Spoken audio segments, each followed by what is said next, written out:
After the Whistle starts in Alumni Stadium, where Carnell Noon steamrolled the defenders, going right through 1-2, then 3 Red Devils to soar into the end zone, finding an easy 6 and a camera. But would that be enough to secure victory? Let's watch it again here as he gets hit once, twice, and then 3 times, staying on his tippy toes like the elegance of a ballerina as he enters that end zone. Hello, and welcome to a new season of After the Whistle. I'm Bronwyn Leiber, and we'll have more on that game and several others from around District 6. And I'm Cassie Vaselis. Bronwyn, I don't know about you, but I think that Bald Eagle play was exactly what they needed to start off this season. Oh, it certainly was. Penn State travels through the back roads of West Virginia for a highly anticipated matchup against the Mountaineers. We'll preview that and more coming up on After the Whistle.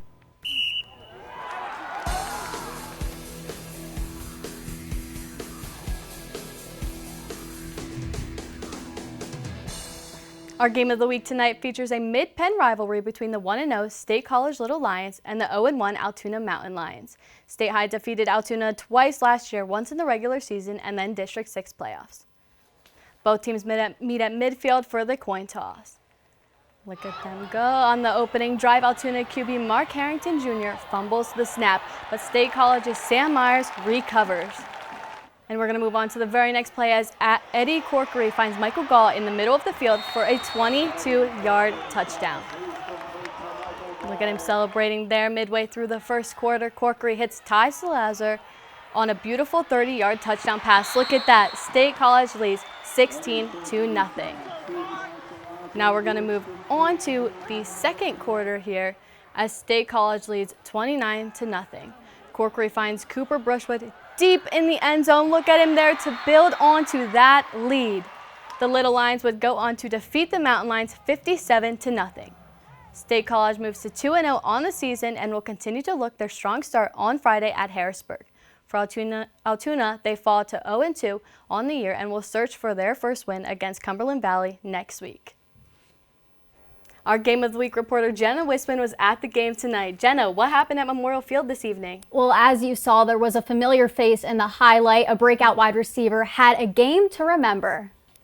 You saw the fast start. State College scored on its very first offensive play.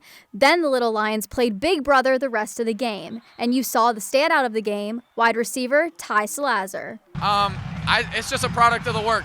You know, me and Eddie, we've been playing forever, but this last 2 years we've been putting in a lot of work, and that's just a product of what we've done. So it's nothing new for us. It's just we're excited that it's finally getting on the field. Oh, great. We knew that. I mean, Altoona, it's always a big week. We look forward to it, but we know we have better dogs on both sides of the ball, and we're just going to come out here and show it. Corkery and Salazar told me their chemistry was outstanding tonight, connecting for 4 touchdowns. Ty Salazar also added an interception to that, and that was only in the first half. Yeah, I think honestly it came with that first drive. We really were able to get the ball back right away with great field position and then have a one-play touchdown. So that really set the tone for the game. You saw a dynamic duo connect 4 different times. It's a pair of players you might hear over and over this year. Now the undefeated Little Lions will quickly move on to maybe the toughest test on the schedule. Harrisburg is the next opponent for State High. The Cougars fell in the state semifinals last season. Reporting in the studio, I'm Jenna Wisman. Now back to you at the desk. Bald Eagle came into the new year with high expectations, but a week 1 injury to their quarterback gave the team a scare. Yes, Carson Nagel got stretched off last game due to an unknown injury. So it was a shock when he was seen out on the field warming up before the game. He then started tonight with all eyes on him. Moving on to the game itself, here comes the Eagles onto the field, and there's Nagel warming up, looking to have a big day.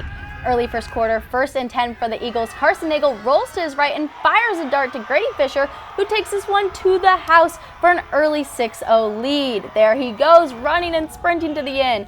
Bald Eagle quickly back on defense, 2nd and 22. Nagel evading the sack and once again hooking up with Fisher for another long score, making it 12-0 Eagles. 2nd and goal now. Moving on, we're going to see 5 halfway through the second. Central Cambria's Hunter Pittsinger rolls to his right and somehow finds Grady Snyder for the score, making it 12-7 Bald Eagle. Central Cambria would score right out of the half, but Bald Eagle would respond on a 4th and 3 play. It's Carnell Noon taking the handoff, breaking tackles, and rumbling to the end zone to reclaim the lead 18-14. The Eagles would soar to a 39-14 win over Central Cambria thanks to a multi-touchdown night from Nagel. With this win, Bald Eagle improves to 1-1 on the season and will face Penns Valley next week. Meanwhile, the Red Devils drop to 0-2 and will look to right the ship next week against Bedford. The 1-0 Penn Cambria Panthers head to Phillipsburg, Osceola to take on the 1-0 Mountaineers. Out come the Mountaineers, getting the crowd ready for a big game against the Panthers. Lots of energy there as they enter the field. Yep. Penn Cambria's opening drive starts off with this hot 40-yard bomb from QB Brady Jones to wide receiver Gavin Harold. But his night was just getting started. 2 minutes left in the first quarter. It's junior Colton Chapman who punches it from the 3-yard line. Mountaineers go up 7-0. Now they're 16-7. Penn Cambria up now with 9 minutes left in the third quarter. And look who it is, Gavin Harold again with another 40-plus yard catch. This time setting the Panthers up at 25. It was the Gavin Harold show tonight as he breaks the plan for his second score of the game. Panthers go up 24-7 early in the third quarter. Just making it look so easy there. It is. Countless and countless times again. The Panthers went up to win 32-13. Phillipsburg Osceola moves to 1-1 and will face Clearfield next. Penn Cambria moves to 2-0 and will face Forest Hills. Now let's take a look to other scores around District 6. Mifflin County took down Northern York in a shootout 41-34. Richland rolls at home. They win 50-7 over Huntington. Tyrone traveled to Greater Johnstown and leaves as a 30-point winner. The final score was 42-12. Hollidaysburg went out on the road and shut out the Dragons with a score of 42-0. Another big win on the road this week. Cameron County beat West Branch 35-6. Cambria Heights defended home field with a dominant 51-0 performance. Bellefonte gears up to take on Chestnut Ridge at home. Both teams enter the day 1-0 after week 1. On the third play of the game, the Red Raiders quarterback Liam Halterman handing it off to Ashton Howell for a 73-yard rushing touchdown. Look at him run there, going, gone. And just before that touchdown, watch Carter Wharton of Chestnut enjoy some surf and turf there as Howell puts the cherry on top. Play slows down from there up until the third quarter when Halterman dimes Jaden Grabowski, dodges defenders to take it to the house. Bellefonte then went up to 14-3. Into the third quarter rolled around as Owen Claycomb intercepts Halterman to give Chestnut Ridge momentum going into the fourth. Look at him grab it out of the air there. The Lions' Hayden Webb sneaks in their first touchdown of the day, as followed shortly by a successful 2-point conversion. Lions make it close, 14-11. Bellefonte would stop Chestnut Ridge there and defeat them with a score of 28-11. The 2-0 Red Raiders will play Bishop Guilfoyle next week, while the Lions will be at Bishop McCourt. Bedford heads to Spring Mills for their second contest of the season. Bedford comes in as 1-0 as Penn Valley is looking to turn the tide after their crushing loss at Belwood-Antis. Here comes the Rams ready to take on the Bison. First quarter, quarterback Quincy Swain powers forward for the 3-yard QB sneak into the end zone. Later on in the quarter, it is the handoff to 5'10 senior Owen Holm, who doubles the Bison lead 14-0. Getting some celebration in there. After over 10 minutes of struggling football, the Rams changed the course right before a monstrous interception by Chase Shelley. And that was just what the Bison needed, as for the second time, the wheels of Quincy Swain propel him all the way to the end zone. Look at him go. Look at all of that green grass. That is a 55-yard touchdown. Bronwyn, do you see that? I certainly do. He made it to the end zone clear as day. It was cruise control from there. Final score 35-0. The Bison head home to Bedford with the shutout and keep a donut in the L column. The Bison will head to Central Cambria next Friday night. Penns Valley will remain in Center County next week as they are set to take on the powerhouse Bald Eagle. A look at Penn State's football season opener is coming up. But first, let's turn to some scores from the PIAA. We'll see you after the break.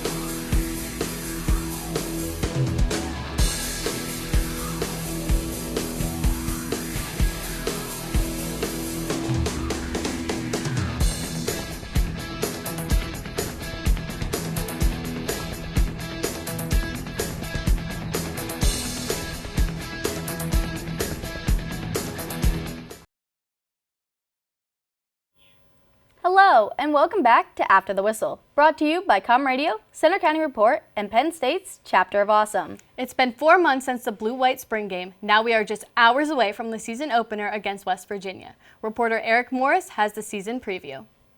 Penn State football has just begun fall camp. Last season, explosive plays, which are offensive plays of 20 or more yards, were hard to come by for the Nittany Lions. James Franklin hired Andy Kotelnicki as the team's new offensive coordinator to address that issue. That was a big part of the interview process is production of explosive plays and the data to back it up. Then also philosophically, how are you going to get your best players the ball? How are you going to get them touches? How are you going to get them touches early in the game? Kotelnicki's approach is a simple one. So it starts there with the identification, then figure out who those people are and what their skill sets are, right? What are their capabilities and what are their limitations? And then put them in position to do what they're capable of. Quarterback Drew Aller is embracing the challenge of learning the new offense. It's a mix of like last year's terminology and then with Coach K's philosophy. So it's definitely similar and different at the same time. It's been really fun to learn. Feel a lot better going into this fall camp than we did last year. Just with comfort of the offense and just our execution through the first 2 days of practice. Defensively, cornerback was a concern early in the offseason. With some development and the addition of 2 corners via the transfer portal, new defensive coordinator Tom Allen spoke very highly of the group. That room has turned into a question mark into, possibly one of our strengths of our whole defense. With the college football season quickly approaching, the Nittany Lions only have a few weeks remaining before they open their season in Morgantown against West Virginia. In State College, I'm Eric Morris with the Center County Report. You can listen to the game tomorrow at noon on Com Radio. Bronwyn, I'm super excited for this game tomorrow. I think it'll be a really good one. How about you? Oh, I think it's going to be fantastic. I have so many friends traveling out to West Virginia. Oh, it's going to be great. And just football in general is great to have back. Right. And you know what else is really cool? Our top 3 plays of the week. Starting off at number 3. Why does a quarterback need receivers when he can take it all the way himself? Quincy Swaim gets a good block from the tight end and takes it all the way to the house, just picking up that green grass with him and getting lifted up to the sky there from some teammates. Now ringing in at number 2, it will be this perfect pass from QB Brady Jones to a covered Gavin Harold, but that doesn't matter at all because he made an incredible catch for Penn Cambria. And now for the number 1 play of the week. You've seen it twice already, but it's just that good. Back in Alumni Stadium, we see Carnell Noon find the end zone and also find some airtime there, giving the camera some love and giving the Eagles the lead as they shut out the Red Devils for the remainder of the game. Bronwyn, I was starting to get some deja vu from that last clip, but what a way to make a statement. Certainly was. With the return of Friday Night Lights comes a return of school spirit. Bands, fans, and packed stands all came out for 7 p.m. kickoffs to support their teams. A couple schools got tropical tonight with their last parties of the summer, sporting the leis and shades, while monochromatic mayhem ensued at PO with the Mounties sporting a white cap whiteout. The State High fans showed up in full force, boasting a sold-out crowd. That's crazy how it went from like beach tropical theme straight into a snowy mountain. They were all over tonight. I know, and they're ready for all the rest of the season. They certainly are. Well, that's all for Week 2 action. Join us next week as we continue to talk about all things District 6 high school football. I'm Bronwyn Leiber. And I'm Cassie Vaselis. For more updates, follow us on Twitter, Instagram, and TikTok at ATWPSU. We'll see you here next week on After the Whistle.